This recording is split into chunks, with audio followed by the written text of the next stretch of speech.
After the timing, Betsy. Just a minute after is what I have. Let me start with the announcements and Yeah. let people just kind of slide in. Okay. So good afternoon, everyone. And seeing friendly faces here. Nice people. Thank you for coming. Thank you so much for joining us. My name is Tom Garza. I'm the director of the Texas Language Center. I'm also an associate professor in the Department of Slavic and Eurasian Studies. Come on in. I wanted just to start with announcements and people can come on in as they do. This is our monthly Language Matters series. Since you're here, as Betsy and I were discussing who has presented most recently and so forth, looking down the list, I realized that I actually haven't done a Language Matters since, well, it's been 5 years, almost 5 years. So I thought, I might as well fill in a blank space and give someone else a rest for the day. And I'm delighted to be able to do this. And you probably have in front of you a few bits and pieces of paper, and I just wanted to point out a couple of things that the Texas Language Center is engaged with this semester and next.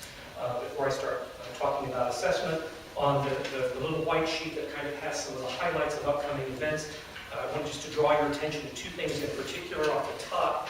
One is the Texas Language Center Foreign Language Teaching Excellence Awards, which is something we're very proud of. We are the only language-dedicated teaching award on campus. That's something I'm personally very attached to because I think the work that those of you here and others do is some of the best and hardest that we do on campus. And so I really wanted to have a dedicated language teaching award to, in a sense, honor what it is that we do. And the deans agreed to this. So they fund this award at a quite generous rate. The faculty winner, and the faculty can be in any rank from lecturer all the way to full professor, will receive a $5,000 stipend, and the graduate student and assistant instructor will receive a $2,500 stipend. So the notice here is that the submission forms are from students. So all of you who have your students out there, encourage them to remind them what a fabulous person you are and a better teacher, and say, put in an application, have them put in a submission because these are student generated. The second one right below that, the deadline is coming up for that in March, so next in the spring coming up, are our professional development awards.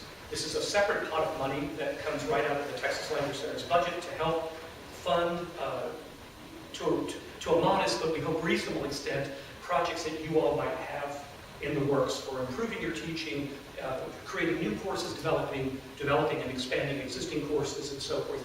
Among you sitting here, I know we have a few recipients from past years. These need to be now, the dean, or actually the provost is coming out saying they have to be research-related expenses, teaching-related expenses, so that means simply this could pay for anything from materials for your classes to conferences you attend to improve your teaching, to research, travel, anything you could submit a receipt for. If you put in for it, we can try to reimburse for you if your project is selected. So all of these are peer-reviewed, both the teaching award and the professional development awards are peer-reviewed within the Texas Language Center by members of our executive committee who are from your departments, and so we participate in this because it's out there for all of you.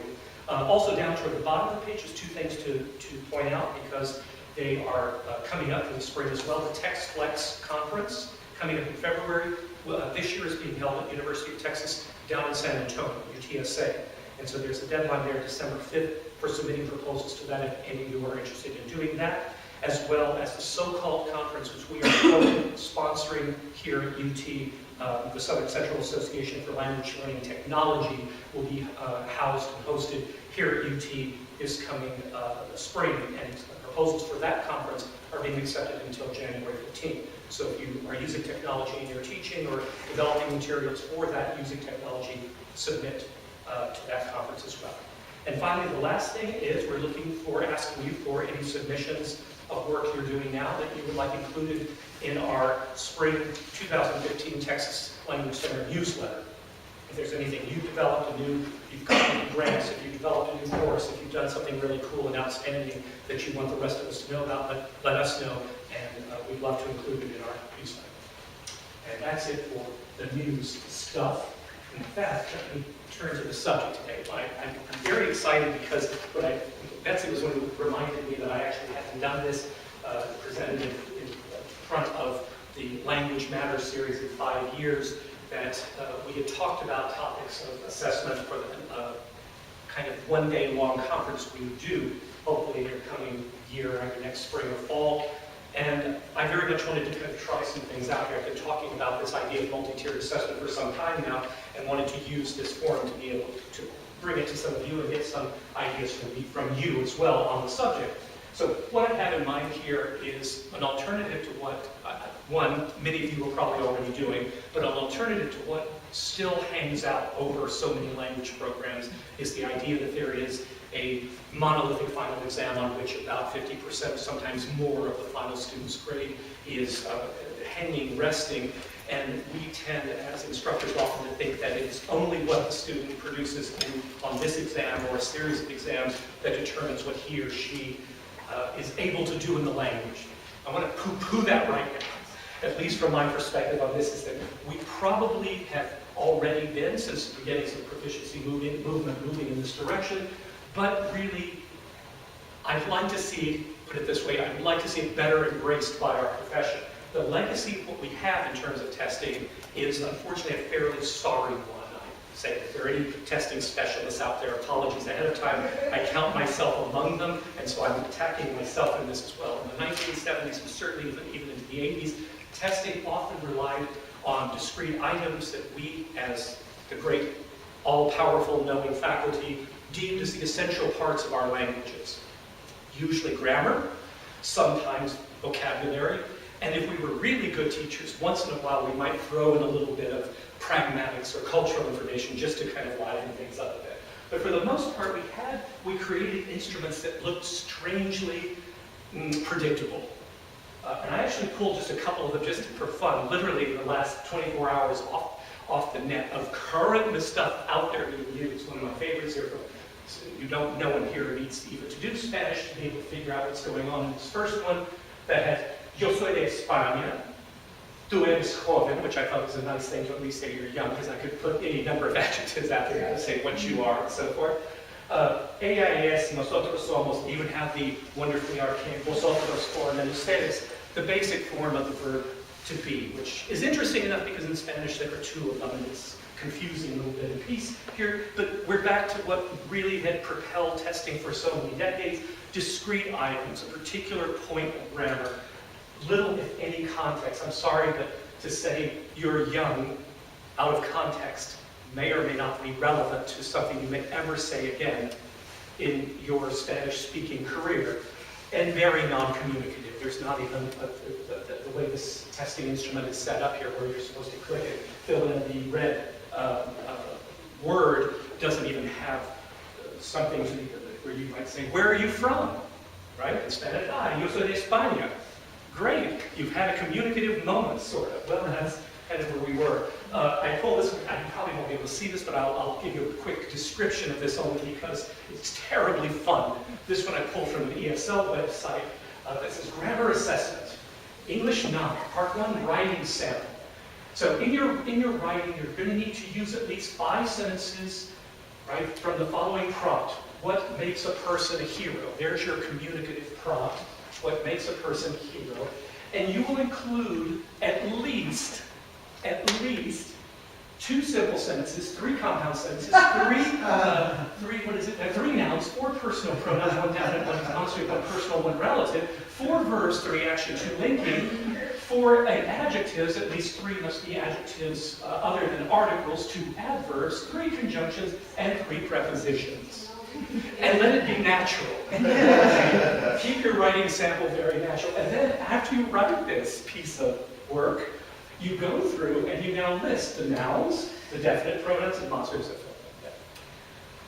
We've done this, right? I mean, you've seen these. I mean, you've been the victims of these in your own classes that you've taken. I know we were just talking earlier in my own college-level French class. I did this kind of exercise in horror. It's why I don't do French anymore, I'm afraid to say. Well, fortunately, proficiency in the 1980s, the movement toward communicative competence and then proficiency as the 80s, what became the 90s, did have its impact. I hope for the good. What I'd like to propose to talk about in the next 20, 30 minutes is a multi-tiered, as my title suggests, but 4 discrete part multi-tiered assessment model to consider. There are other bits and pieces, and you may choose one. This is kind of like a nice menu. Choose one from column A, one from column B. But I wanted to give you at least 2 examples of instructor-mediated testing or assessment, pro-achievement, and oral proficiency interviews, oral proficiency assessment, and 2 student-mediated, student-produced assessment models, portfolios, and a student-initiated performance. Let me go through these to give you a sense of what I have in mind. I'm underpinning a lot of my thought, thinking, theory behind it, and approach is a model that goes back to the 1980s. 1983 was the very first time Howard Gardner put forward the first version of this model, which had 7 colored little bits to it, to a more recent 1991, and actually it's been updated since. It went from 7 to 8 to now 9 different intelligences. Howard Gardner pioneered the idea at Harvard University that one of the reasons that we had that student failure exists to begin with has less to do with how we do on tests, but rather the tests themselves. He focuses particular ire on the IQ testing, the idea that one single score could have an impact, usually negative, on an entire person's academic career. One particular method, one particular model, and instead proposed that in our own cognitive abilities, we actually each possess as human beings a variety of different intelligences, some more dominant than others, but all of us having ways that we can look at, talk about, write about, understand the world, and put it out there that we understand it, that give credence, give some kind of value to what it is we do. What Gardner proposed was the idea that a single indicator, a single test, a final exam, an IQ test, the modern language aptitude test, which was used quite a bit in the 1960s and 70s as a single indicator for our government service personnel, does not predict holistic abilities in anything, but in our case, foreign languages. He suggested that multiple individual learner differences play a much greater role than any one indicator does. That's the fact that our learners in a classroom are different. We need in some way to accommodate that. And that individual learners among them, even in one class of 20 people, you will encounter very probably 10, 20 different reasons for those individuals sitting in the classroom. And that our assessment that we use in our individual classes should mirror what it is and how it is that we teach. That kind of made sense. He very sweetly was quoted back in '91 when this all came out. It was very controversial when it first came out. In particular, it's not about how smart you are, it's about how you're smart. No one went, oh, no. You'll go home and it's going to hit you tonight. You go, that was incredibly pithy and deep and wonderful.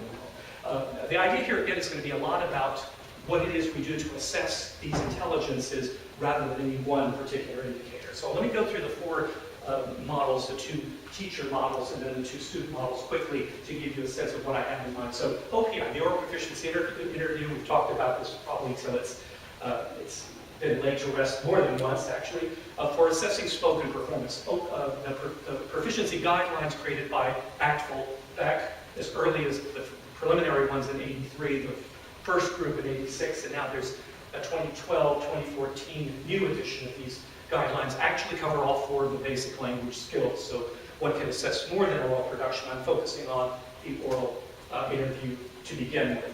So what I wanted to suggest to you would be using the oral proficiency interview as one of a multi-tiered approach to assessment, beginning with students expecting to be assessed in this manner by asking themselves as they go through language learning, what am I able to do in the language from day 4, from day 12, day 20, and so on. ACTFL provides us with a wonderful set of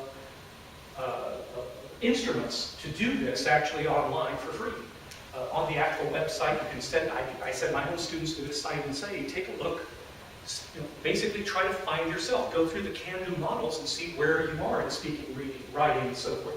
The model will call up, for example, at novice level, I can exchange some personal information, and you tick off. I can ask and say a home address and email address. Can you do that in Russian, or in German, or in Spanish, or French?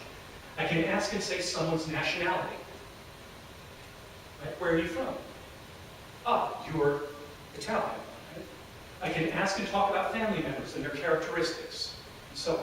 At the intermediate low level, I can talk with someone about family or household tasks. Right? Who's doing the dishes? I'm doing the dishes tonight. No, I did them yesterday. Right? Ask and answer questions on factual information that's familiar to me. For example, I can ask and answer a question related to subjects such as geography, history, art, music, math. It's already even at the intermediate level, which, by the way, this tends to be the target of most of our classes at the end of 2 years, is to be somewhere between intermediate low and intermediate mid. So already you actually can do quite a bit. With students already understanding that this is the expectation of their language instruction, doing an oral proficiency interview doesn't come off as being odd. That you're saying, what I'm doing is using an instrument, this interview, to basically check this list off for you. What's nice about using the actual descriptors is it gives us a multiple indicator way of assessing this can-do statement. This is just a short descriptor that I just pulled in offline for the generic intermediate mid speaking. And you can see what we're talking about is everything from uncomplicated communicative tasks, situations, so we're looking at a little bit at notional, functional language, to target culture information. So cultural information is woven in. Bits of pragmatics, being able to satisfy basic needs such as direction, prices, and service, and getting the desired result. So you're not just asking how much is the ticket for the movies, but you're also able then to make the exchange happen, to be able to say, great, or that's too much, or sure, give me two, whatever, and make the act happen. So it's actually got a lot going on. Lexicon, grammar, functions, notions, use of pragmatics, and communicative tasks, plural, are all going on just at the intermediate mid-level. So it's one good indicator to be able to, again, get students to know as much as they can about this particular type of assessment when it's in use. Now, I want to give us an alternative to the kind of testing that I showed at the beginning, the kind of duets and so forth, at the very beginning, to a kind of pro-achievement testing, a blending of ticking the boxes of achievement that we need to know. Does the student know the genitive plural of nouns? Does the student know the past tense forms of the following verbs? And proficiency. Can they actually use the language in functional settings? The idea here is to contextualize the language that we're testing to be able to give the student a fighting chance at it. So I offer something, I took this off of one of the testing instruments we use here in first year Russian, that gives the situation. This is one of the writing parts. You are Obama's press secretary at the White House news conference amid rumors of a U.S.-Russia summit. It's pretty nice, actually, kind of setting you up there. It's a bit of a role play.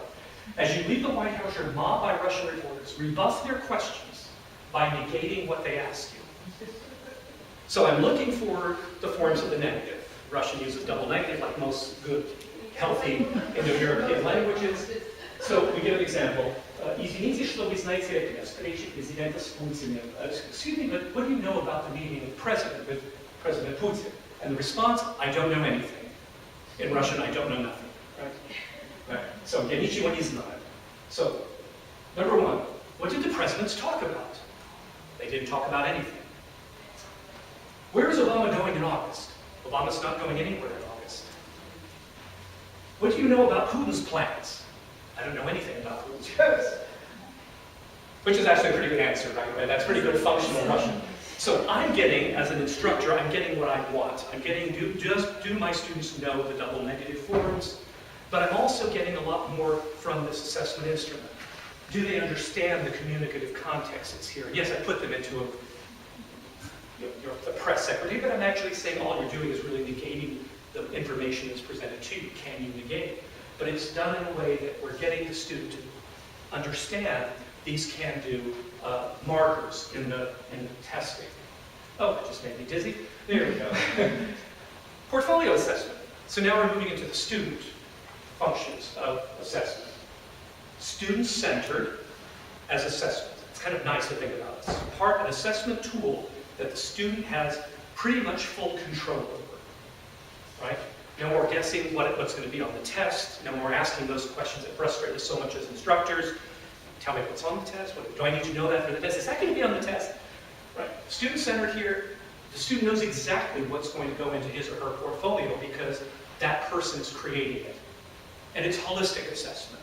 The student basically has the full gamut of what he/she knows in the language already, is interested in, that may not even be covered in our classes.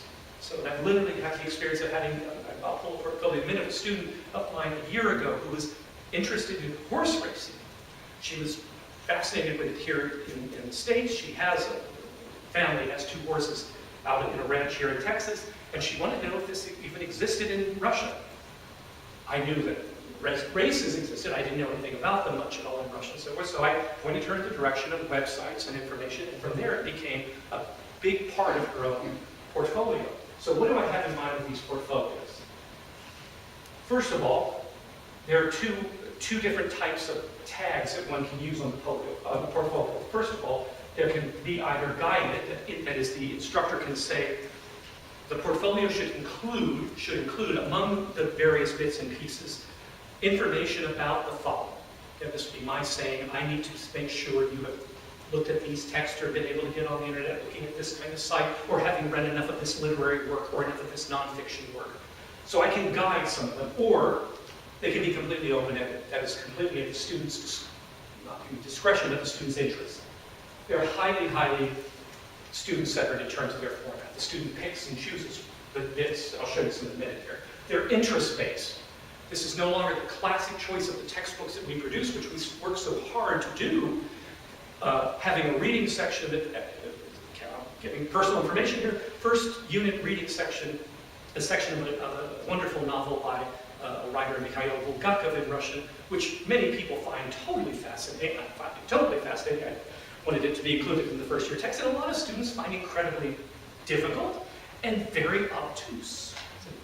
What exactly is going on here? There are cats, a 6-foot cat flying around. What is happening in this? I found that very interesting, actually, but a lot of our students did. The student is choosing the reading for the portfolio. The student chooses the topic. The student chooses the text. It taps precisely into Gardner's idea of the multiple intelligences. Let the student show off what he or she can do in the language, using the language. Very low affective factors. This is for you, Elaine, thank you. This lowers all kinds of stress and anxiety. The student is not told, at the exam, we're going to give you, as in the Russian way, 3 tickets. You will pick one and answer the question on the ticket. Instead, saying, we're going to let you put out there what you want me to assess. You show me your best work. You pick and choose and show me the best work. So, when we began doing this in our Russian program in 2010, I say portfolios looked a lot like that, or this. The student actually turned in portfolios, right? Russian portfolio, Ruski Party in this case, right? And it would have dividers that would have CDs of oral work in them, so I could have oral speech samples. My favorite one in this particular one, is she was very interested in her family tree in real life. She was working with a Mormon organization to take her family tree back. And in Russian, she basically traces her family tree, each member of the family, starting with her mother and father, and writes a good chunky bit. She does interviews with them in English, and then takes the interview and turns that into the Russian section. And this goes mom, dad, her grandmother and grandfather. There's grandpa. There's a lot written on grandpa. These are friends of the family: Uncle Rena, Aunt Rena, Uncle Dean, Lindsay, her best friend from childhood, and so on and so forth. So you can see how and there are many other sections. There's a lot of, she got into the idea that prepositions in Russian were extremely descriptive.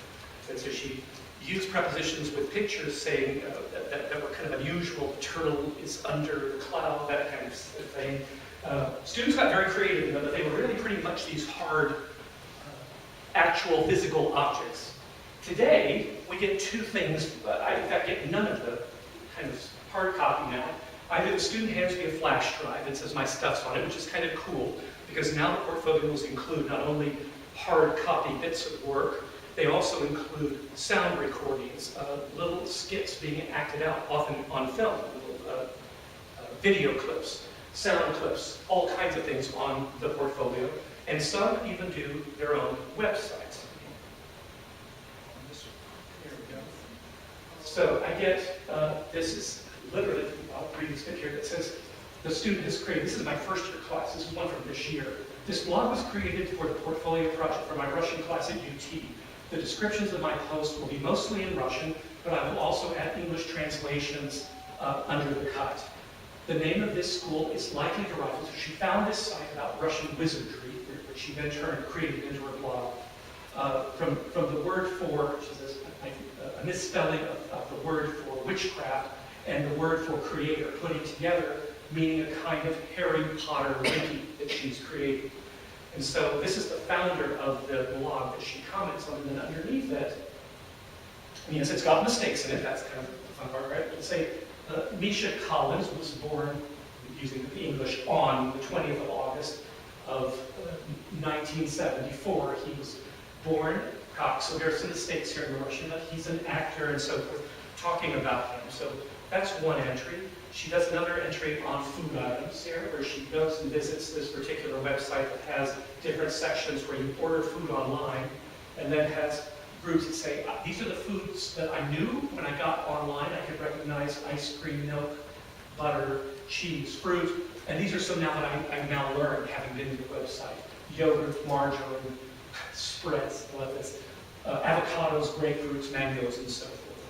A couple of bits that she picks up, a music lover, so she found Tchaikovsky's Suite Number 1 in D minor, that she plays there, and then goes on to say, when I was in the 12th grade, six of my friends and I played this piece, and talks about that. So you can see how this allows the student to show off, in a way, bits and pieces of language, bits of the culture, dive into parts that either we don't have time to do in class, or just isn't part of the curriculum. It allows the student to do what she finds interesting. There's a Partly for Dreams, again, that she found online. She describes each piece in Russian and so forth. So it's just a very different kind of assessment. And the last bit, talk about student-initiated performance. So the portfolio piece becomes part. I'll talk about how it all fits together at the very end. Student-initiated performance. Creative use of language in a memorable context. I could have come up with a better adjective for it than memorable. The idea here, and this you've probably all done, right? Where we have little student skits or something, but again, the student initiates. Rather than say, okay, we're going to everybody get into a pair, and by next Wednesday you have to do a little dialogue, or you have to do a little scene from, and give them the text. And so rather we say, part of your oral grade, part of the grade for the course is going to be a performance that you do with perhaps another student, or up to 3 of you in one group. So we do it, at least teacher limits that, say no more than 3 in a group. But you do what you want. You've got a 5-minute performance time, and you do what you want. Some of you may want to do recitation. Some of you may want to act something else. Some of you, you go. You show me what you're going to do. Little bits and pieces here from some there, little scenes that students are acting out, musical scenes that they're doing, and so forth. They're really varied. And what I love about doing these particular bits is that because the student comes up with them, the student is terribly invested. The student said, I want to do X. And so she will put everything into getting it right. And often consulting with the instructor, sometimes consulting with other native speakers, which again falls in very nicely with the 5 C's of language learning, of working in the community, or working with other native speakers, doing comparisons of their own stuff with the target language and culture. And here's just a couple from the last year. This young man was just graduated last year. Has been a player in Shakespeare at Wyandotte. You can tell from his dress there. He got his whole point in learning Russian was James Lowland, who runs the Wyandotte program, had told him that the best translations of Shakespeare that he knew of were in Russian, done by Boris Pasternak. That Pasternak had done these incredible translations of Shakespeare, and that they read and were performed with as much magic as they were in their English versions. And he really kind of that caught fire, and was very disappointed to learn that Shakespeare was not on our curriculum in first-year Russian to explain that, well, Shakespeare actually didn't speak Russian, he took it up anyway. But he wanted to make this his project. This was going to be at least part of the student-initiated performance. So what he did was he asked me for a sample text, of course, probably the most famous. What did I give him? I gave him the To Be or Not To Be soliloquy, which he performed first. Performs this in the Russian version, and then he talked about why he chose what he did. Just let me take just literally a few seconds to give you a sense of what this is like.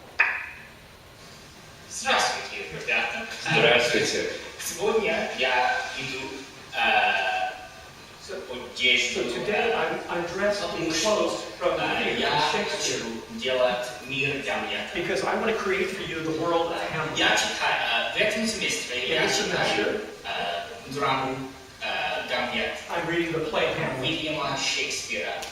by William Shakespeare, Перевел Бориса translated by Пастернака. Boris Pasternak. Это самая знаменитая The most famous книга и book, драма в drama мире. play in the world. Русские очень любят эту книгу. Russians really love this book. Мне очень трудно, потому что It's really hard for me. Пастернак, когда он проводил драму, он писал в ямбических стихах. Когда он писал в ямбических стихах, он So I want to get to, because he's saying it's really hard for me because, of course, when Pasternak translated it, he translated it into iambic verse. And so it's in verse, so it's not just that it's Russian. Russian's hard. It's Shakespeare. Shakespeare's really hard, but it's in iambic verse. You know, I'm just a student, but he does a terrific job, right? So this is him performing. This is terrific. This is a student after literally a semester and a half of Russian, right? This is in his spring semester, middle of spring semester of the intensive course. So he's had 15 weeks in the first semester and about 7 weeks in the second semester, and that's it. And again, to me, the confidence that he has being able to do this, being part of his assessment, it would be foolish of me not to include that when I think, how did this student do in my course? Okay, he did botch a few verb tenses. Okay, he doesn't know verbal aspect perfectly, but it's Russian, and it's holding together. The meaning's holding together. How different can these be? Now, I'm just going to show a tiny bit of this. I don't want to get too long here. Another student-initiated performance. This student was not a very good student in my class in the ways that we traditionally view student performance. She didn't do that well on written exams. Her grammar, missed it a lot. But she was clearly terribly creative. And she asked how far afield could she go in her student-initiated performance. I said, you do what you do. She said, well, I want to illustrate a poem. Well, that's fine. It works for me. But you have to do something with the language too. She said, well, yeah, I promise, I'll work the language into the illustration. I wanted to see how this was going to turn out. Because I had visions of having just simply a prepared, read speech with a picture behind it. This is what she handed in on a flash drive. I'll just play a bit of it. It's worth it, I think. So this is a Pushkin poem called I Stroll Along Noisy Streets by Alexander Pushkin.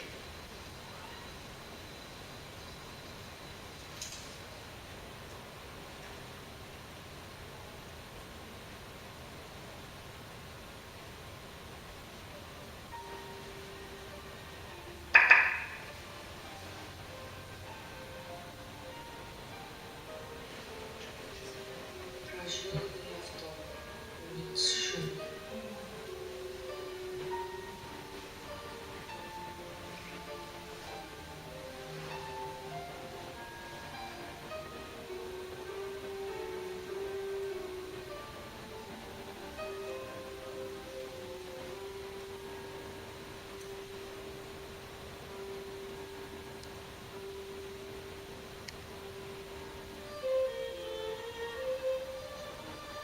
Вхожу в его многолюдный храм.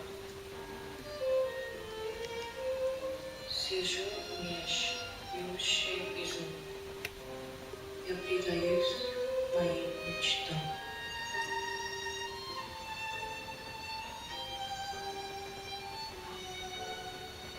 Говорю, промчатся годы.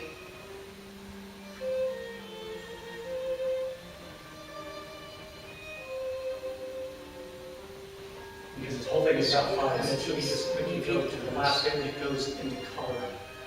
Niech As все сойдет, the theme of the poem changes. каждую годину. Привык, я думаю, провождать грядущей смерти годовщины. Меж их старые суботаться. И где мне смерть пошлет судьбина, убою, странствуй в волнах. So, those who know the poem, looking at my Russian speakers here, what's quite a remarkable little bit here is that she recites the poem, and not that bit actually, it's for a student in the second half of the second semester of Russian, but she clearly gets it. She's understood it, whether using translations or whatever, she understands what the poem is about, and it's reflected in the illustrations. Again, for a student who's struggling with the grammar, who really is in what I would call a traditional classroom failing the course, she is doing something that to me is certainly worthwhile in a language classroom. She's picking up bits of the culture and assimilating it in an appropriate context. And also, if we look at our assessment rather than simply being the tests, the final exam, and there's the grade, bang, as something a little bit more diverse. And this, I was trying simply to be democratic here, saying, let's just say they're all worth the same. You can obviously weight heavily on one side or the other. But if we say you get 4 unit tests or 4 ongoing tests during a semester, weighted at 5% of the total grade or 25% of the grade, do 2 oral proficiency interviews, 1 mid-semester and 1 at the end of the semester. And I was going to say, should be not 10%, but I'm sorry, they total 25% of the grade. And the student portfolio, my math is bad, but it's not that bad. Yeah. Student portfolio at 25% of the grade, and the student presentation at 25% of the grade. Suddenly you see that you've created an atmosphere in which a student who still may not get the genitive plural can show that she works in the language another way and still pass the course. Or conversely, a student who really isn't good at oral performance, but man, he knows the grammar, then he can pass the course. Again, trying to address the different ways that students can excel in our courses, can actually show us different types of knowledge in the courses. This requires a couple of things. Now, this is where I'm going to end with this, but I want you to think about this as we go into the question.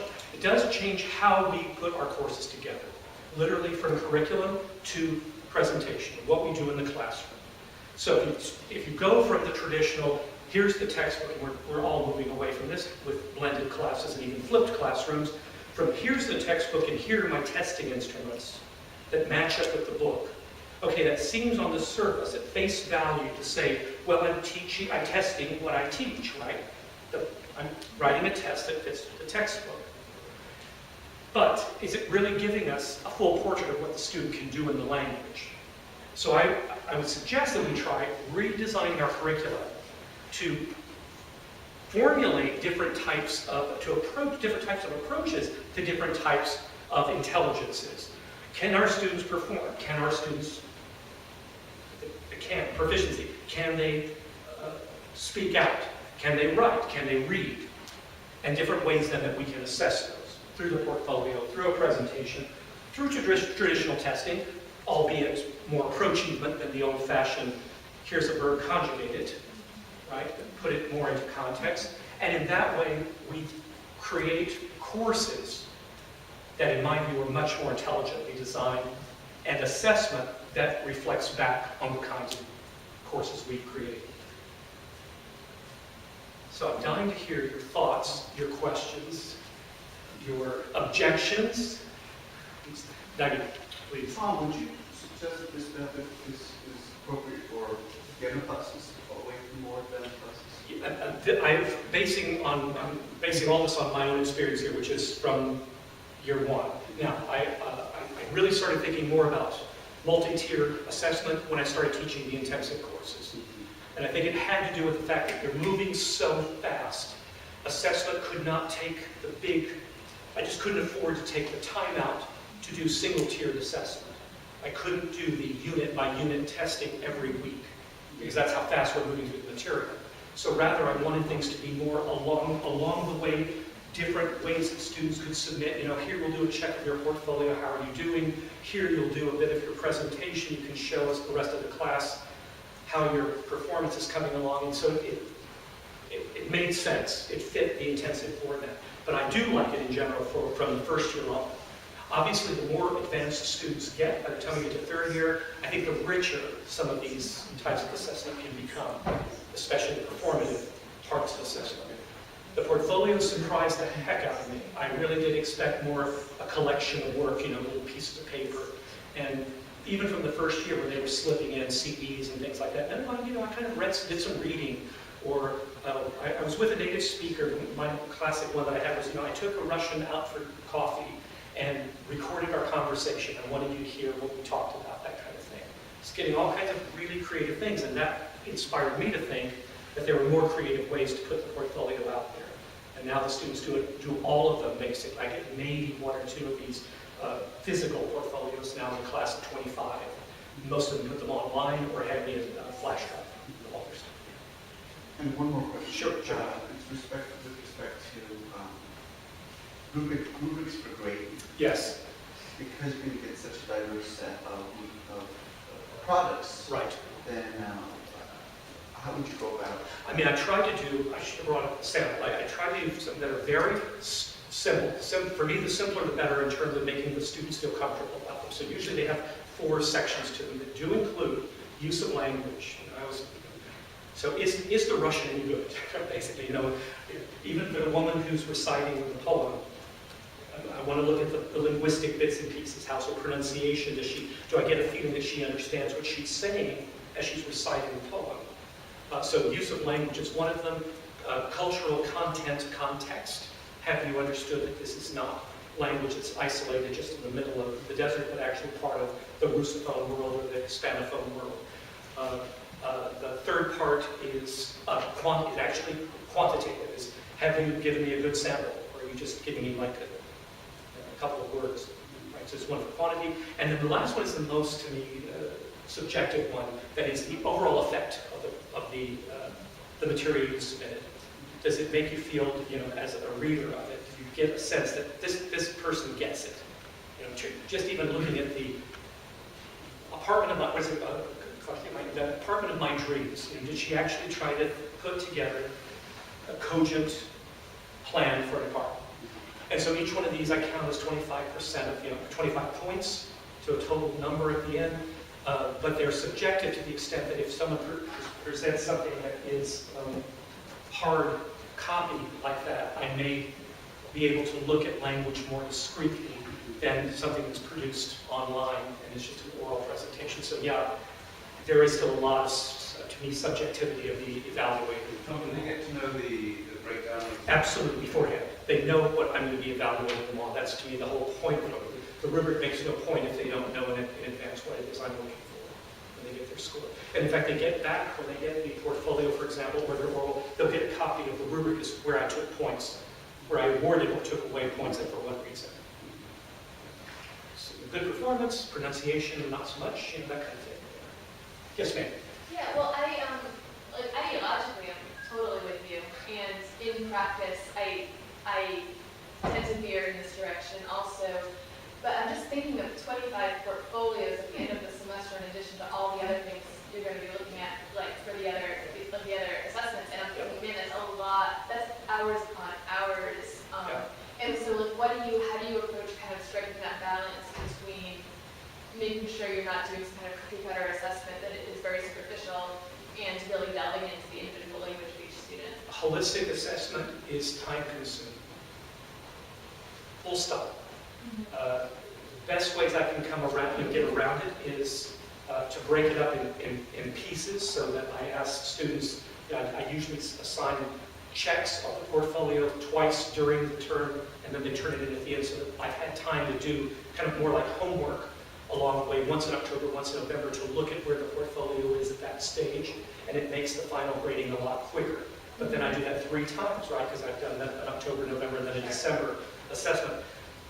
But you do what you can to try to shorten it up. It's a lot of time. It's time to create the actual assignments or the prompts that you give students to look at, and it's a lot more time. Again, to me, it's worth the time in terms of the quality of the assessment to do it, but it is a lot of time. Because I do more of this type of multi-tiered assessment along the way, I try to use as much automatic grading for things like homework, and so make it simple, really, to let the homework be the place where they practice forms and so forth, so it doesn't the more mechanical type exercises, so that when we get down to doing the larger projects, the students can be more creative with their language, that they've tried to master along the way, to know the endings, to know the tenses and so forth, through the homework assignments.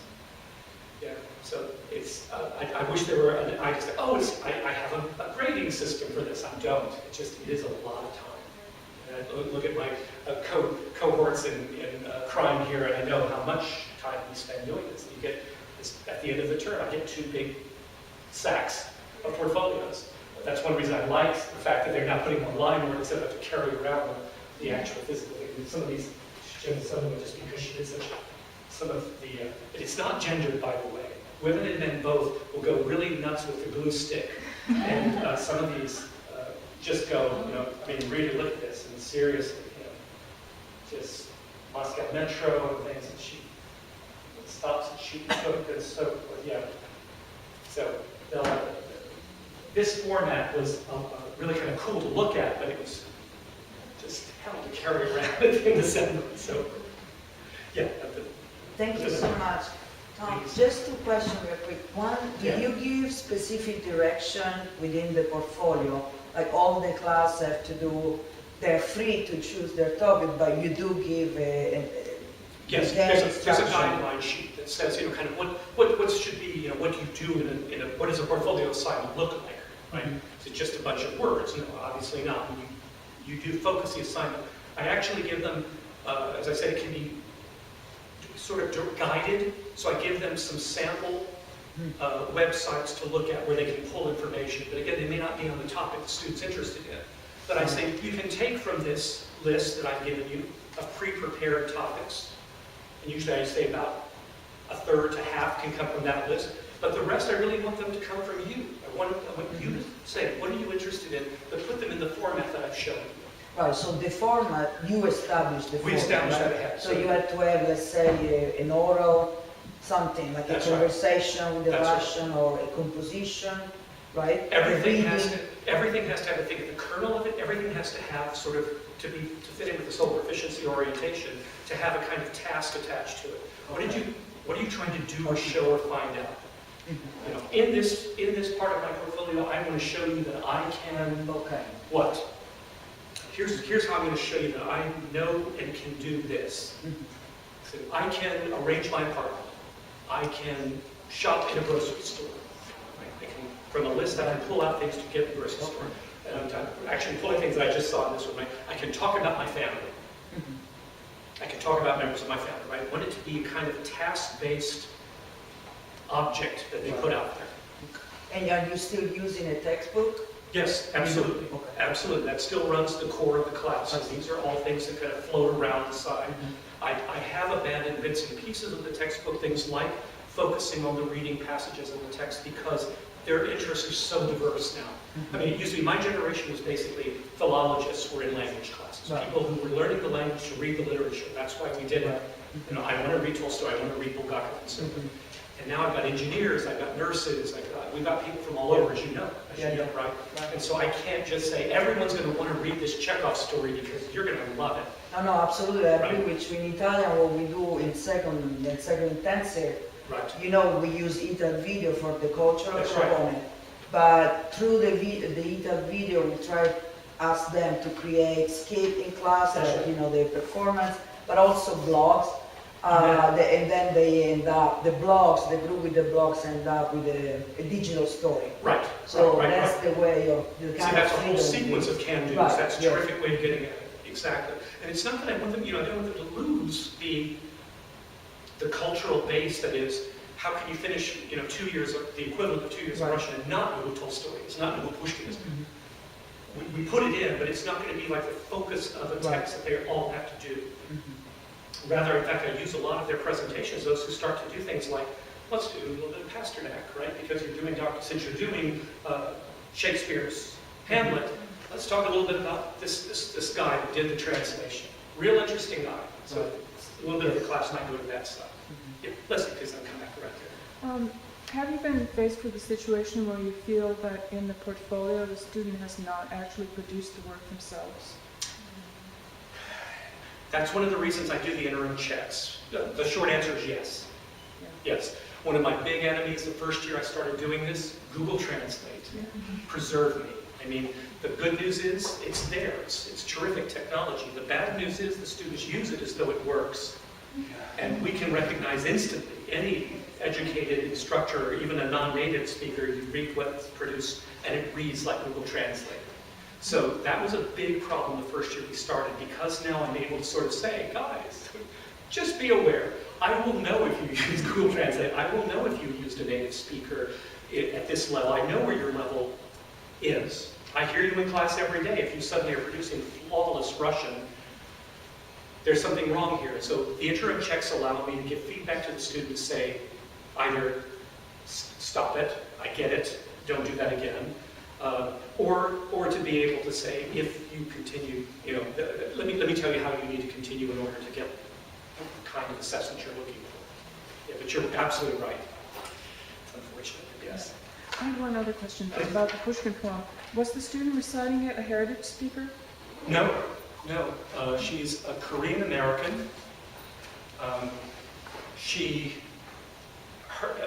has, how would I put it? She has heritage roots in the family, but is herself U.S. born.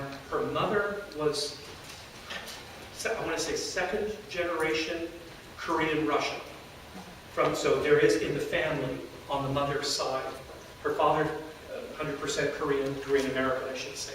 But it's Alyssa is her Russian name. Alice Kang. Alice Kang is her name. Yeah. No, when I heard it, it just made my heart all warm inside. Yeah. Ruben. Tom, you may have said this, I don't know to be. What's the connection, if any, between the portfolio and the presentation? Are they presenting something to do with the portfolio? Usually not. The only connection is probably pedagogical, which is they're both things that reflect the interests of the student.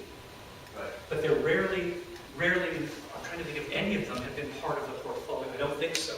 These are all much more kind of out there in your face performances, or even the introverted one where she did this all, in the quiet of her own apartment and did the drawing that went along with the poem.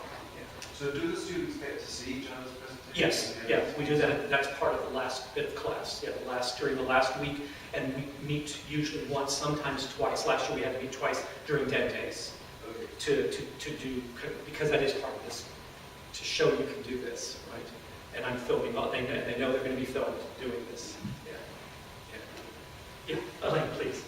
What I especially like about the portfolios and the individual presentations is I'm just sitting here thinking about how seldom students in our classes get to choose what they talk about. Yes. Yeah. They respond to our questions, they talk about topics we initiate. Absolutely.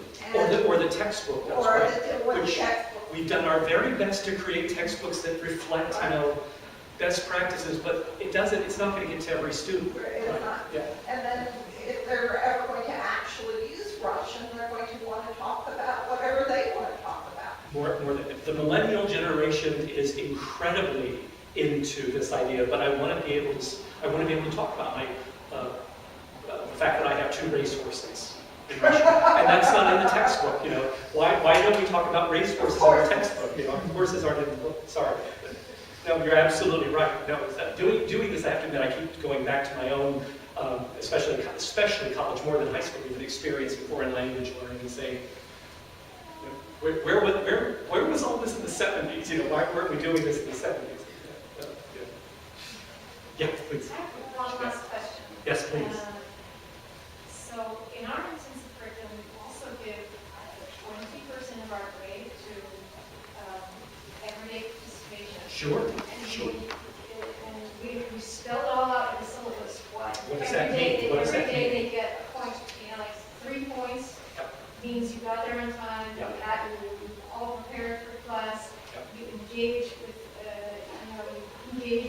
activities, trying your best and taking as many risks Sure, in language as sure. you can, you're with it until the very end of class, right? And then it goes down from there. And so, in some ways, I think the grade for us is about the process of how you're learning to, I would put how that, you're I would learning add that in. Yep. orally in Yep. class. Yep. And so, I think it's a different what do you think- modality. What do you think about that? I love it. I love it. I think process is so much, indeed, that's to me goes back to the idea of what I found wrong-headed about how we've approached the single stream assessment for so long, is that it's entirely product-oriented. It's all about, do you know those verbal endings? Do you know the cases? Do you know the vocabulary? And not about how you got there. The portfolio has a lot of process in it. You will see how the student got to, how did you get from A to B to C? The presentation to some extent does too. But I like the idea of actually breaking this down, maybe do 20-20, do it in 20s or do something to add in one more layer. That's actually the in-class part. Participation was always a part of my old school syllabus in any case, and it's, in a sense, could easily fit back into this one as well. No problem with that. Yeah. And I think in the intensive classes, it's unusually important because every day you're moving at such an incredible pace and trying to engage. And we really say we're not going to do grammar in class, we're going to just talk, we're going to get you engaged in it, so that engagement should be something that you're assessing. If you buy into the idea that you should assess what it is you do in class, right?